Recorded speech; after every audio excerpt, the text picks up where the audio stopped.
Hello there, CryptoWisers. It's your old friend Milton here. Got a very special episode of CryptoWise for you today. And I know the market is making us all depressed. I get it. I'm there with you. Look, guys, there's no sugarcoating this. The market sucks right now. The macroeconomy sucks right now. Yeah. But in these times, what do you do? Me, I double down on my research, okay, because I know the fundamentals of crypto are just getting better and better and better. Do you actually think crypto is going anywhere? I don't think so. Do you think Web3 is going to be the next big disruptive technology that affects tons of different industries? And are you early in this new wave? What Kevin O'Leary says is going to be the next sector of finance. Yes, you are. So the volatility, the bear markets, they come with the territory.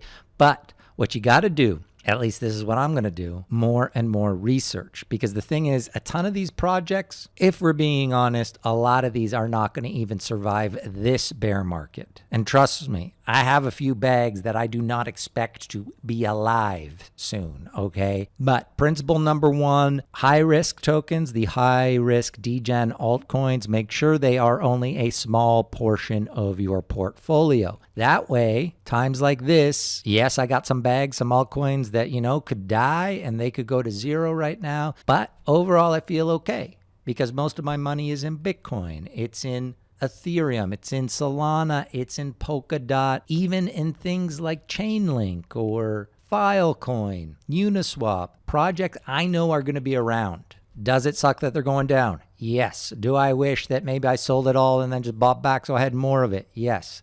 But ultimately, it's impossible. It's impossible to always make the right moves. You just got to stick with your plan, and in the long run, you'll do all right. Part of that plan needs to be researching. And that's what today's video is all about. It's going deeper into a project and a sector of crypto that is going to do really well. I think this project's going to do amazing. And that, is higher risk. Picking projects, always higher risk. But NFTs, okay, they're here to stay. They are here to stay. And who is building the infrastructure? What networks are building the technology to bring NFTs to the mainstream? Well, you guys know I love Polkadot, and in Polkadot, there's really three main projects right now that are building NFT technology on Polkadot, which is going to bring second generation NFTs to the world. That is Unique Network, Remark, and Affinity. Now, out of these three projects, only two of them have parachains. That's Affinity and Unique Network. Now, only one of them has a parachain on Kusama and Polkadot. That's Unique Network. So I am thrilled to say that in today's episode, I have an in-depth interview with Alex Mitrovich. He is the CEO of Unique Network. This is a project I am hugely bullish on. This is one that I'm not worried about long-term. This isn't going anywhere, in my opinion. This is just the start for Unique Network. So it was great to finally get to chat to Alex and have him on the channel. There is so much alpha in this interview. Alex is such a cool dude. He is the chain smoker of crypto. Okay, if you ever watch an interview with Alex, he's always chain smoking. No difference here in the CryptoWise interview. So before we jump into talking to Alex, do me a favor, smash that like button, subscribe to the channel, and of course, hit that notification bell and follow us over on Twitter. As you guys know, our old Twitter account got suspended. We had to start over at CryptoWise, guys. Look out for this official NFT shape, this diamond shape. That means it's us because there's a ton of scammers out there. Do not fall for the CryptoWise scammers. All right, guys, without further ado, let's talk the future of NFTs, especially in the Polkadot ecosystem, with the CEO of Unique Network, Alex Mitrovich. All right, here we are with Alex Mitrovich. He's the CEO of Unique Network. Unique Network, as you guys know, we've talked about this project a lot on the channel. It is an NFT parachain for Polkadot. So, Alex, before we get into Unique specifically, I want to talk a little bit about Polkadot in general, because we've been seeing the, it's been a while now since the parachains have launched, especially on Kusama. That happened, a while ago. I'm just curious from your perspective as someone who chose to build on Polkadot, where do you think we're at? have the parachains kind of worked the way you expected them to? Are you happy with the progress so far? Yeah, what's your overall sense of where Polkadot is at right now compared to where you expected it to be? Well, it's hard to expect things in crypto space. I've kind of tried to stay away from that exercise. Even planning is something we don't really do.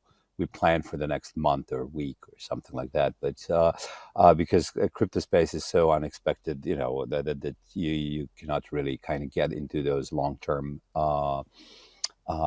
thinkings. But Polkadot is bursting with activity. I think that, well, one has to keep in mind that it is the most complex piece of technology out there. Well, at least blockchain technology. I haven't seen. We worked for 4 or 5 years before on various other chains, and I haven't seen anything like this in terms of complexity and actually capabilities to build upon and kind of make new things. And as such, the progress is very, very good. Okay. I remember I got into crypto space late in 2016, and kind of I was like, okay, Ethereum is going to move to proof of stake. Good. And here we are 6 years later, and it still hasn't happened. In Polkadot space, you see something completely different. The amount of the number of changes and the basic setup is designed to have a burst of activity and constant updates. Polkadot and Kusama have weekly updates, I guess, with all the new things they're doing. Most of the stuff they're doing is kind of behind the scenes, but there's a lot of new stuff. XCM is kind of the focus lately. Uh, are they now where I expected them to be? No, because strategically they have deviated from the published kind of the white paper and plans, blah blah blah. They still don't have bar threads, for example, but they're focusing on the right things. And in terms of the ecosystem, it is very vibrant. We have dozens and dozens of parachains and parachain candidates that are pretty good quality. Parity is very focused on kind of selecting and kind of weeding out the good projects and supporting them in a good way. So from the numbers I have seen, Polkadot ecosystem has more developers than any other bar Ethereum, and it is gaining on Ethereum with enormous speed. It has grown much faster than Ethereum did when it was 3, 4 years old. So I actually expect it to be really the biggest ecosystem in blockchain space. So overall, speed at which things are happening, of course, they're not according to plan. You always want things to happen faster, but if you take a look at things realistically, things are going really well, really, really, really well. I That's want the to pick overall. up on because you mentioned the XCM, and I think that's actually going to launch in a couple hours. Now, so what will that do? What do you imagine XCM will do for Polkadot and Kusama when that launches later today? Well, we're gonna see the effects of that in in a year or two or three. Okay, because expectations of a short-term things, yeah, there's gonna be a lot of demos and all that stuff. But technology takes time, software takes time. Uh, we already have some XCM. We ourselves have already tunnels to some of the parachains, and that's already working. And what happens kind of when the 3.0, I guess, or whatever they named it, goes out, is that it becomes kind of really sufficient for some of the powerful use cases. We actually are waiting for it to happen so that we can start building the interoperability of NFTs within the ecosystem, because you have a number, these days, NFTs are very popular, and everybody's trying to do something with them. Everybody had some NFTs, as a reward for launch, for crowd loan, for all that stuff. There are some NFT projects in several power chains, and we want to make sure that interoperability, which XCM brings in, that it is insured for NFT things that we run. So that's our main focus. So essentially, just to kind of clarify that for people, so would XCM, that's going to allow any NFT that is created on any of the other parachains to be able to be transferred over to Quartz or Unique and vice versa? Not by default. We have to do something for them to be able to, but that's the goal, yes. Okay.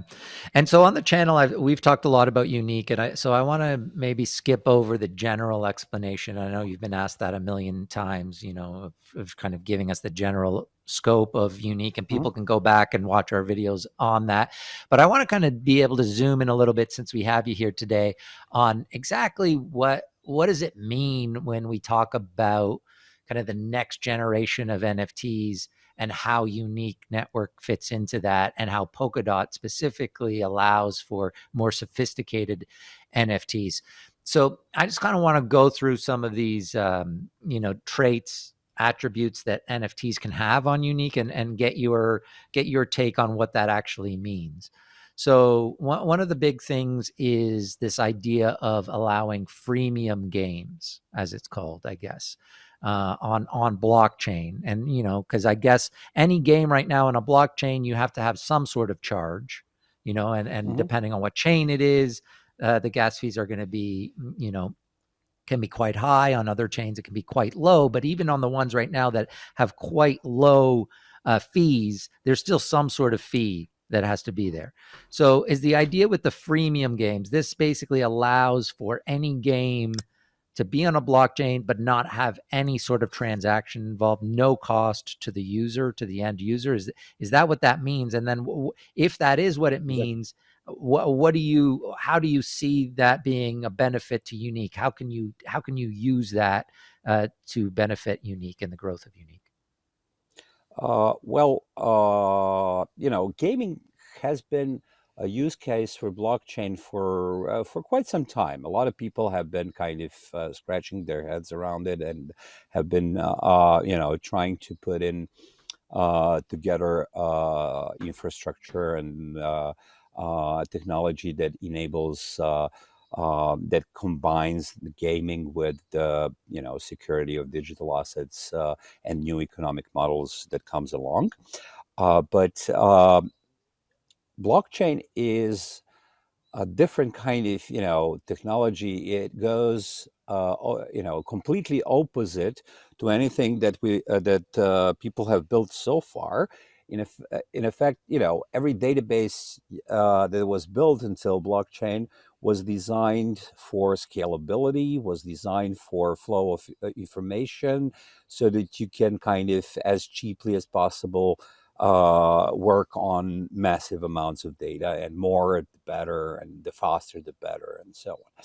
Now, blockchain is completely opposite, okay? Because it puts in security first, okay? It has these few layers of abundant security for each data piece, and that comes at a cost. And that cost is the fact that you have to protect the blockchain and value that's inside, and transaction fees are the main tool for that. There are many others. There's mining. There's private keys, blah blah blah. But transaction fees make sure that you don't overflow the blockchain. But if you take a look at the gaming industry, its main economic model of existence is the maker of the games make it available so people get hooked, get to like the game, and only then start kind of paying for it, right? And because of the massive amount of a competition that's around, in App Store or Play Store, you have millions and millions of game, and everybody's vying for everybody's attention. So putting in any obstacle to that is very, it's just destroying. It's just not giving the game chance to survive. Now in blockchain, we ask every user to pay every time they click OK on it, every time they want to make a transaction on the blockchain. That's why we don't have games really so far. We have, things where you do one thing and then you imagine the rest. Okay. Uh, but if you remove that biggest barrier, if you emulate the way that the gaming industry works, which is by giving users an experience where they can do stuff, but they don't have to kind of, it's not a question of money that much. It's more a question of people are willing to pay for it. At blockchain, it's a matter of a need to have that token and kind of figure out the wallets and private keys and all that stuff. That's not really, for average user. It requires a lot of investment in kind of brain circuits to figure it out and to kind of be sure about it, be confident in it. So when you remove that kind of need, so the biggest obstacle again is the need to learn the blockchain stuff. When you remove it, then you open the door to any game to do, to appeal to mass audiences, and we saw that with NBA Top Shots, right? They are sponsoring the transaction fees there, and we have seen, people all over the world use it on a massive scale. And the key there is it's fiat based. It's kind of, blockchain is under the hood. That's the key formula, and I really kind of admire them for that. Now, what we have done is we have put in that mechanism of sponsoring transaction fees inside the blockchain, so anybody can do it, and it's fairly easy to do. Fairly, okay. It's not for people who are not developers, but for developers, it's fairly easy. It's takes very little time.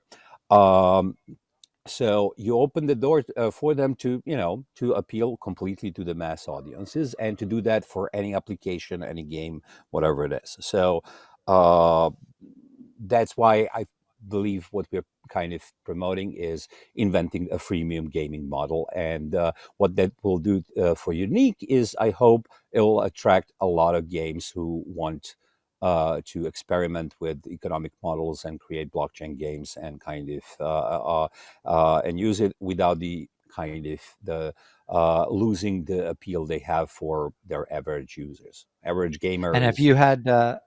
conversations with game developers and or gaming companies yet, and shown them the tech, and what has the response been, and what's the timeline for you in terms of when Unique might be utilized for this use case? Um, of course, we have had, I don't know how many hundreds of projects we spoke with in the last year or so, and a substantial number of them is games. They love it. They understand it immediately. Coupled with a few other advanced features we have, it's the paradise for them. The We want to proceed with gaming carefully, because each game is different, and it requires a really powerful support organization, which and kind of the technology needs to be really ready for us to effectively, we can bring on board any game, but they will have a learning curve unless we do a lot of things. We are building now the SDK that will serve first and foremost the gaming industry. We should have the first version of it before we go live, and with Unique.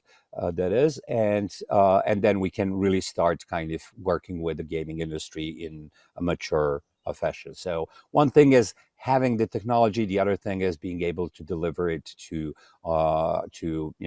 a large number of projects. So So we expect we will start this year with with trials, with the experiments, with kind of one-on-one things and so on, and then we expect to scale it really big in the next year.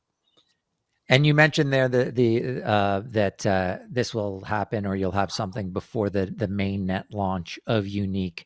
Any update on when you see that happening? Obviously, you guys secured a pair chain for Unique Network on Polkadot. You had already Quartz, which is your kind of sister network over on Kusama. So and that's already launched. So when do you imagine your pair chain will actually launch on Polkadot for Unique? In mid-June, so we go live with the basic chain when Parity pulls us in. I think that's June 4th or 5th or something like that. And then our guys have to carefully add on all the functionality. We have a lot of that. And that will we're on purpose not asking them for a date. We're giving them flexibility, which is very important when you do these complex technology stuff. But mid-June, we should be live. We have done that. It's same chain as Quartz. Basically, we are doing a number of new things that we're putting in. But if everything's okay, we're putting all those updates on Quartz first, and then just launching the same chain on Polkadot. This setup of having a canary network is actually very, very good, because when you kind of try to launch a very complex software product that has to be live 24/7 by 365 and not have a bug in it, that's very, very hard. So that's we having Quartz kind of helped us learn how to do everything. We're confident. We've launched Quartz within a week of getting on board. So and this year is a repeat. Again, there are a number of things we are doing in conjunction with that launch. So it probably will be within a couple of weeks from getting there. So mid-June is the kind of best guesstimate we have now. Okay, and then so let's say it happens in mid-June. So you launch the parachain mainnet. At what point then would you do the TGE for the Unique token? That actually will happen at that time, Okay, because so when pretty we much simultaneously. yeah. Yeah, because And that's when that's when the network is born. That's when the tokens are right, born as well. right. And so when the mainnet launches, what can we expect kind of right away in terms of what will exist on Unique? We gonna start putting in the stuff. So for us, for the foreseeable future, Quartz is the place where we put in everything first, and then slowly kind of add stuff to Unique. That's We have a lot of tools we built ourselves: the wallet, the minting solution, the marketplaces, our collections, and all of that stuff.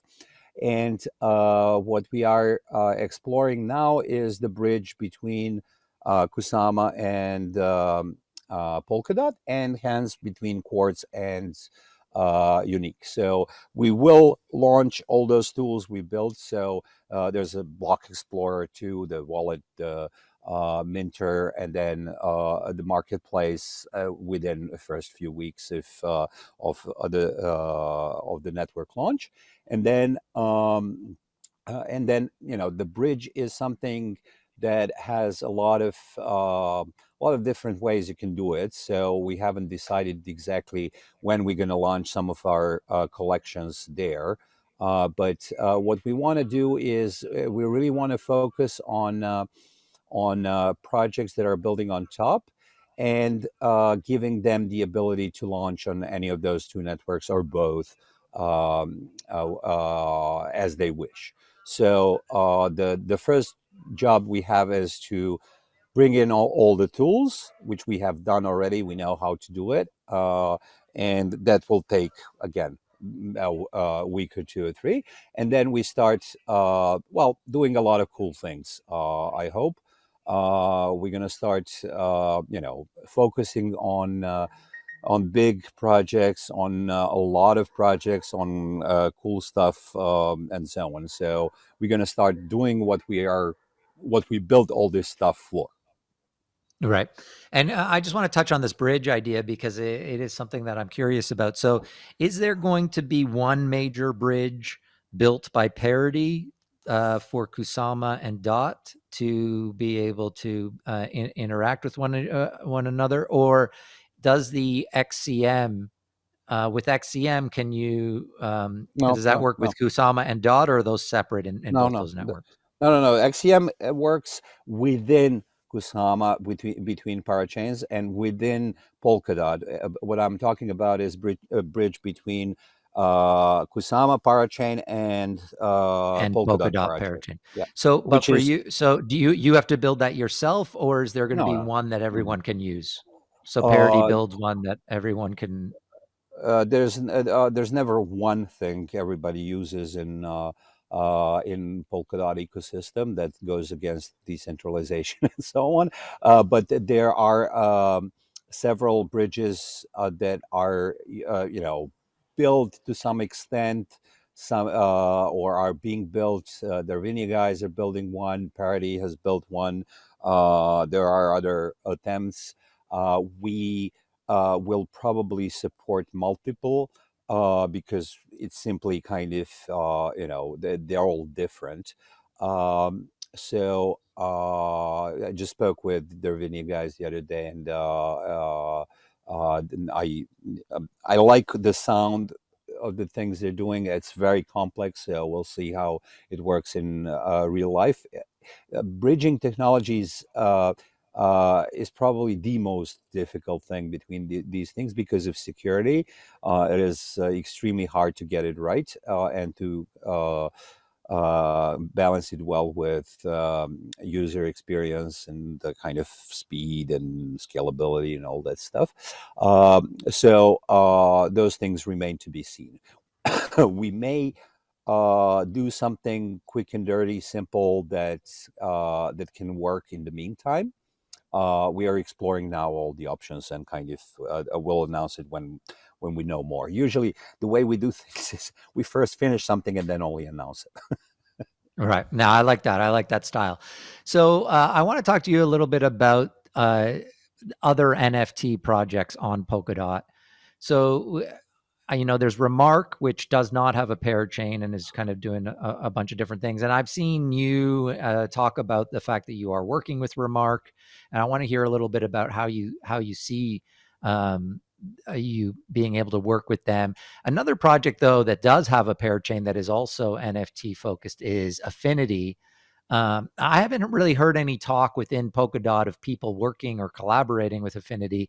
Is that a project you can see yourself working with? And in the future, how do you see all the different NFT parachains within Polkadot working together? Okay, I'll take a step back a little bit into prehistory to answer that question. So when we started doing this was late 2019, early 2020. Whole NFT space was a few $1 million worth. Okay, it was a very very small niche. Now it has grown into tens of billions of dollars worth of stuff. Okay, now when you see the growth at such scale, um, the the overall landscape does never allow for somebody owning everything, and that includes owning the Polkadot NFT space. You can never do it because there's so much to do, so much to cover. Suddenly, from having a small backyard, you're now having the whole continent to work on. Because there's so much money involved, there's so much interest, there's so many projects, and so on. So it's a very good thing that we have multiple kind of teams in that respect, because everybody's doing different things, and everybody's attacking kind of different angle from technology standpoint, from user standpoint, from industry standpoint, and so on. We have Centrifuge; they're kind of using NFTs as well, but in a specific way. As for two projects you mentioned, there's also another one. There's BitCountry, and that kind of is around since the early days, relatively speaking. So Remark team is, among all those kind of mentioned, is the most active one in terms of building. Okay, they don't have much of a clear kind of neat strategy. They are everywhere, and they're doing a lot of different things. So and that's a good thing, because we are in the beginning phases, and we need Polkadot to be the place for NFTs, because it can. It has the best potential out there. I've seen many. We've researched. We've done work on several, and Polkadot has by far the most capabilities to be the next generation blockchain for NFTs. Now, Remark guys are doing a little bit of infrastructure, a lot of kind of DApp stuff. They've done Canaria, which is the kind of which is an NFT kind of collection, but then they're enriching it. Now they're creating a metaverse. In parallel, they're working on the kind of smart contract systems on Moonbeam. We are working together on integrating all of this stuff into our palette and everything else. And I think that will, because they're building so much like we are, we believe that between two of us, we have built, I don't know, 80-90% of the stuff that's done on the ecosystem. Within the ecosystem when it relates to NFTs, if we are compatible, if we work, step in step, which we are, we have joint teams working on nesting palette and their front ends, et cetera, et cetera.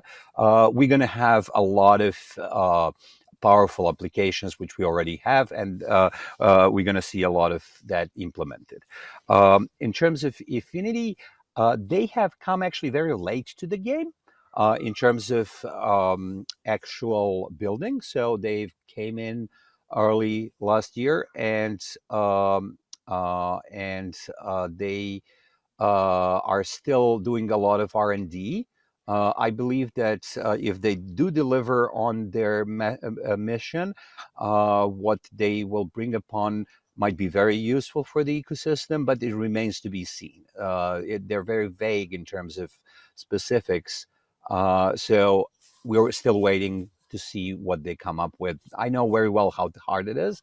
So we'll just have to wait and see. Okay. They did get a slot, but they don't need it. Okay. Because they don't yet have anything functional. And then we have BitCountry that's releasing some of their products soon. So I personally haven't had time to look at what they're building. I know they're building something that deserves attention. Just need to take a look at into specifics. So in terms of the NFT, and I know that right now NFTs, they're new, and that most of them are pretty primitive in terms of, just the collections and things like that. But we are seeing one of the networks that we cover a lot for NFTs, at least right now, because they really have taken a huge chunk of the market cap for NFTs, is Solana. And they have, because they're fast and they're cheap compared to Ethereum. And one thing that they have is a network effect, in that they have been able to attract a lot of attention, a lot of people. So let's say, which I do agree with you, I think the capabilities of Polkadot and what you're building seem to be next level compared to what Solana offers. But how scared are you, or how worried, or how big of a challenge is it to attract those people who are already used to Solana, now that they've got that kind of network effect already over there? Mm, uh, the bigger the continent is, the better for all of us. Okay, so uh, because of all, because of Ethereum first, but then because of Polygon, because of Solana, because of Binance, because of others who are kind of trying to work in that direction, we're having more and more people who are familiar with the NFT kind of as a thing, and we have a lot more people dreaming on how to really deploy it into some interesting applications, use cases and so on. Before that, we had, and again, NFT space was very, very small. So once those people kind of really do something, they will start dreaming of bigger things. They will start demanding bigger things, and that's where we come in. Okay, what we have, what Polkadot has, and what we have really taken to to the maximum is not next level. I think it's next level. And for the use cases to be needed and to be deployable on that, you need a lot of people to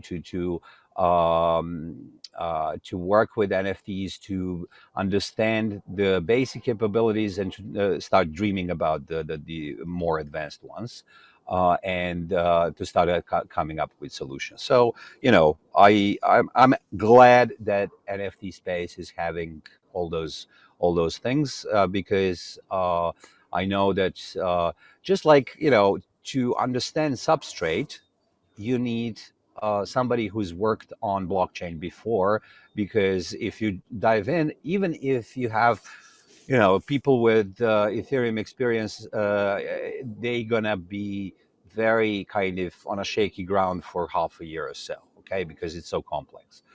So it's a good thing. All right. And so I'm curious, from someone who runs one of these crypto projects, how much of it, because you obviously a lot, your main focus is building out the tech and thinking of what the future of NFTs can be. How do you balance building the kind of the tech side of things with also being someone who has raised money through the token and making sure that you provide value to people who hold the token? Well, the main so uh, the way I like to kind of look at it, our job is to create value. Okay, to create a valuable network which has a valuable token. That value for us, the most important one is usage. Okay, and usage does not come overnight. It has to be built step by step, and month over month and year over year. And our main focus is inside the business school has this good concept of blue line management and red line management. So our real focus is on creating value. Okay, so is something we do going to bring value? Is it going to bring users? Is it going to bring applications? Is it going to